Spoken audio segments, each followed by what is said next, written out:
Hello friends, Siragadikka ஆசை என்ற எபிசோடில் என்ன நடக்கலாம் அப்படிங்கிறத பற்றி பார்க்கலாம். இன்றைக்கான எபிசோட் இன்ட்ரெஸ்டிங்கான எபிசோட் அப்படின்னே சொல்லலாம். முத்து மீனாவும் அண்ணாமலைக்கு முன்னாடியே அருண் போலீஸை சீதாவுக்கு கல்யாணம் பண்ணி வைக்கிற விஷயமா ஒருத்தர் வாக்குவாதம் பண்ணுறாங்க. இப்போ அண்ணாமலை அவங்க ரெண்டு பேரையும் சமாதானப்படுத்துகிறாங்க. நீங்கள் கவலைப்படாதீங்க, அதுக்கப்புறம் எல்லாம் பேசி சரிப்படுத்தலாம் அப்படிங்கிற மாதிரி சொல்கிறாங்க. முத்து கோவமாக பேசிட்டு அங்கேருந்து போயிடுறாரு. அண்ணாமலை மீனாவை சமாதானப்படுத்துகிறாரு.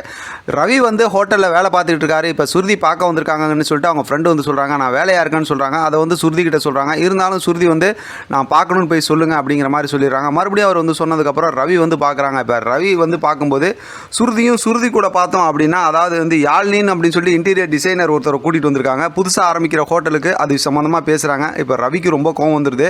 நீயே பார்த்து எல்லாம் செஞ்சுக்கோ அப்படிங்கிற மாதிரி சொல்லிட்டு வந்துடுறாங்க. ஆனால் இவங்க பேசிக்கிட்டு இருக்கிறதெல்லாம் நேத்து பார்த்துட்டு இருக்காங்க. அப்புறம் பார்த்தோம் அப்படின்னாக்கா அவங்க சொல்லி அனுப்பிச்சிட்டதுக்கப்புறம் சுருதி கிட்ட நேத்து பேசுகிறாங்க. இப்போ ஆனால் இன்றைக்கான எபிசோடில் நேத்து பேசும்போது கொஞ்சம் ஒரு மாதிரியாக தான் பேசுகிறாங்க. நான் வேணா ரவி கிட்ட சொல்லி உங்கள்கிட்ட சொல்லட்டுமா அப்படின்னு சொல்கிறாங்க.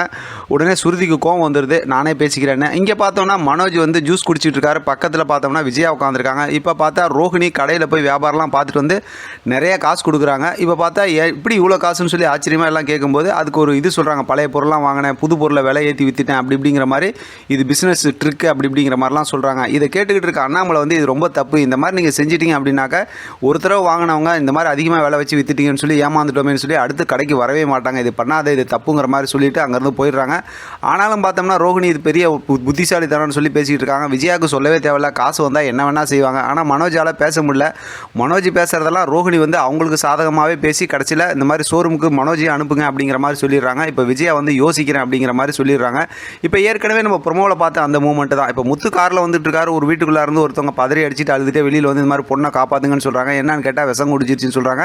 முத்து அவரோட காரில் அவசரமாக கூட்டிகிட்டு பார்த்தோம்னா ஹாஸ்பிட்டல் கிளம்புறாரு. அங்கே ஹாஸ்பிட்டலில் பார்த்தோம்னா சீதா வேலைக்கு போயிருக்காங்கன்னு கேள்விப்பட்டு மீனா போய் பார்த்து ஏன் வேலைக்கு வந்த, வீட்டில் கொஞ்சம் ரெஸ்ட் எடுக்க வேண்டியதானே அப்படின்னு சொல்லும்போது எனக்கு கவலையாக இருந்துச்சு, அதனால் வந்துட்டேன் அப்படிங்கிற மாதிரி பேசிகிட்டு இருக்காங்க. சீக்கிரமே நல்லது நடக்கும்னு சொல்லி மீனா சீதாவுக்கு ஆறுதல் சொல்கிறாங்க. அந்த நேரத்தில் பார்த்தோம்னா முத்து பதட்டமாக அவங்கள கூட்டிகிட்டு வந்துட்டு இருக்காங்க. என்ன எதுன்னு விசாரிக்கிறாங்க. இந்த மாதிரி நடந்த விஷயத்தை அவங்க அம்மா அந்த மாதிரி சொன்னாங்கன்னு சொல்லிடுறாங்க.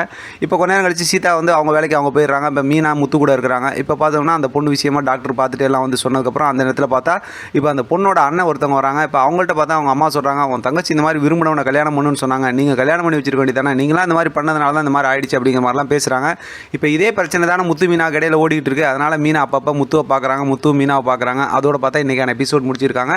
அடுத்த எபிசோட் சம்மந்தமாக சூப்பரான ஒரு ப்ரோமோ வந்திருக்கு. அது சம்மந்தமாக நம்ம அடுத்து பேசலாம். இதை பற்றி உங்களோட கருத்து கமெண்ட் பாக்ஸில் தெரியப்படுத்துங்க. தொடர்ந்து ஆதரவு கொடுங்க. தேங்க்யூ ஃபார் வாட்சிங்.